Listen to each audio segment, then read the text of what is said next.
Le travail du verre, voilà un truc qui nous fait vraiment rêver. On voit beaucoup de vidéos, de démonstrations, de réalisations, mais ça reste quelque chose quand même d'assez mystérieux, et il est très difficile de s'y former ou de trouver des données pour savoir comment faire. Après plusieurs lectures d'ouvrages anciens et la vision de beaucoup de vidéos sur TikTok, je vous propose cette vidéo qui vous donne 9 procédés essentiels pour essayer de réaliser soi-même ces pièces en verre pour éventuellement de l'équipement de chimie ou autre. D'abord le forgeage, qui est l'un des procédés qui demande le plus d'équipement. Pour le forgeage, il faut avoir un moule et notre partie de moule qui va être en fait comme un genre de poinçon. Donc on met la masse de verre dans le moule et on vient appuyer avec cet énorme poinçon et le verre va prendre la forme du moule à l'intérieur.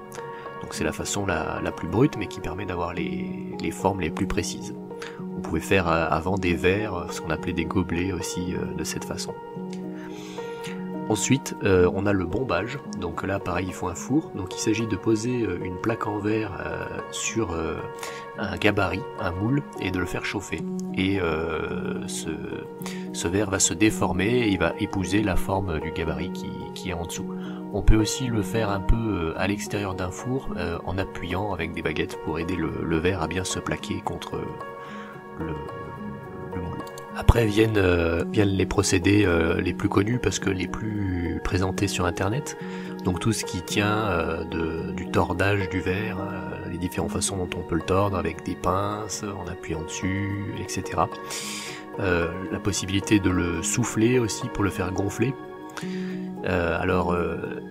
Pour le tordre et pour le souffler, là il y a des choses quand même à gérer qui sont la nécessité de faire toujours tourner le verre parce que la gravité le fait flancher, de gérer la chaleur. Alors ça, quand on met des lunettes de verrier, on le voit quand on chauffe, le verre change de couleur, il devient plus ou moins orange, et après à force de s'entraîner on s'habitue à associer la couleur de verre qu'on voit, qu'on a fait chauffer au chalumeau, avec un certain niveau de viscosité.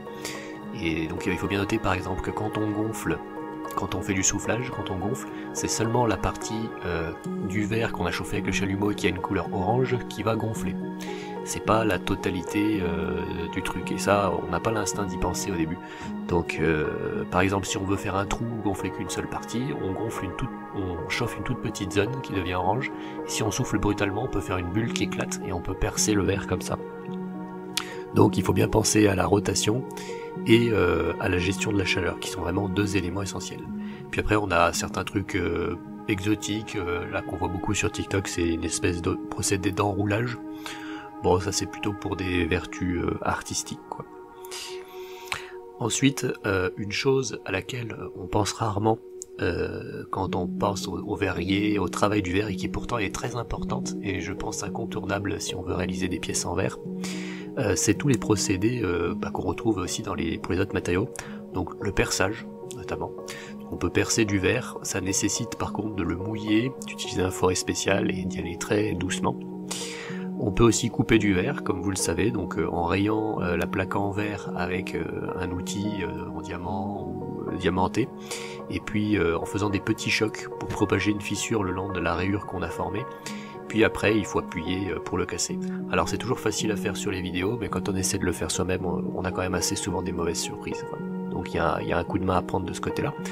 On peut noter que vraiment l'eau a une très bonne influence sur les procédés de ce type sur le verre, quoi. Ça évite vraiment les cassures à la con. D'ailleurs on peut découper du verre au ciseau dans de l'eau. Donc à chaque fois qu'on perce, qu'on coupe, qu'on fait les trucs, c'est toujours bien de mouiller le verre, quoi. Et enfin, on a tout ce qui tient du rodage et de la taille, on peut limer le verre, et ça c'est quand même vachement intéressant.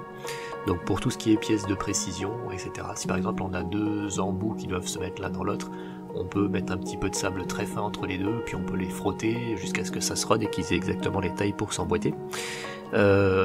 Normalement les tailles de verre ça se fait plutôt sur des grosses machines avec des disques donc pour limer qui tournent, et puis on vient appliquer notre verre dessus pour enlever un peu de matière par-ci par-là, quoi. Donc on peut faire un bon mixte entre découpage, perçage du verre et ensuite limage pour arrondir, pour rendre meilleur. Et enfin l'une des grandes problématiques pour réaliser des pièces en verre, c'est évidemment de souder ensemble différentes parties de notre pièce. Alors le soudage c'est un peu mystérieux encore pour moi.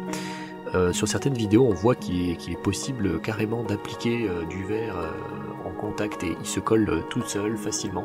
Et je pense que ça arrive quand la température est quand même assez haute. Alors je sais pas si une flamme au butane peut suffire pour faire ça. Sinon, j'ai vu dans pour les verriers qui fabriquent du matériel de chimie, ils utilisent des machines spéciales qui mettent en rotation les deux parties en même temps, qui doivent chauffer uniformément des deux côtés avant de venir les rapprocher pour les toucher. Ça a l'air vachement compliqué. Moi, ce que je retiens et ce que je me demande, c'est qu'à mon avis, il doit falloir pouvoir avoir un système qui maintient les pièces en place quand on va les souder, si on veut faire quelque chose de précis, et qui les appuie de façon naturelle l'une sur l'autre. Et ensuite, il faut chauffer autour pendant que c'est appliqué. Alors ensuite, ce qu'il faut savoir avec le verre, c'est que c'est un matériau extrêmement capricieux qui peut se briser très facilement. Donc vous pouvez par exemple réaliser une pièce avec votre chalumeau, tout soudé, etc. Et quand vous avez fini, vous éteignez votre chalumeau et là votre pièce, elle va éclater d'un seul coup, comme ça. Il y a des grandes fissures qui vont apparaître, ça va faire un petit bruit caractéristique là. Et en fait, quand on soude, qu'on travaille du verre, etc., il reste des forces qui restent piégées dans le verre au moment où il refroidit. C'est ces forces qui le brisent. Donc en fait, il est essentiel de le chauffer progressivement. Quand on a fini, de continuer à le chauffer un peu pour qu'il se détende et de faire en sorte qu'il ne refroidisse surtout pas trop vite pour ne pas avoir ses forces et pour ne pas éclater.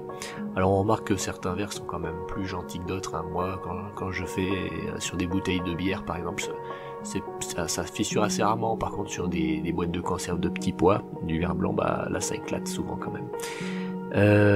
Souvent, ce qu'on fait, c'est un recuit.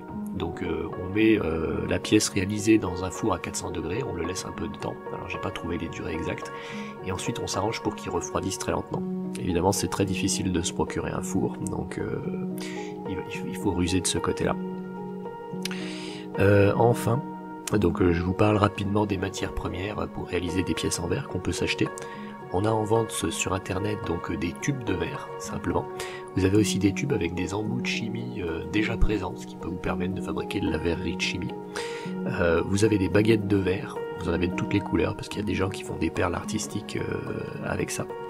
Vous pouvez acheter des plaques en verre, ou même en trouver dans la rue, c'est beaucoup moins cher. Et puis si vraiment vous avez du matériel, vous pouvez former une masse liquide, un peu comme du caramel de verre que vous allez venir chercher avec un bâton. Bon, ça c'est déjà beaucoup moins accessible aux particuliers, je pense. Il faut quand même un four, il faut quand même pas mal de choses. Voilà,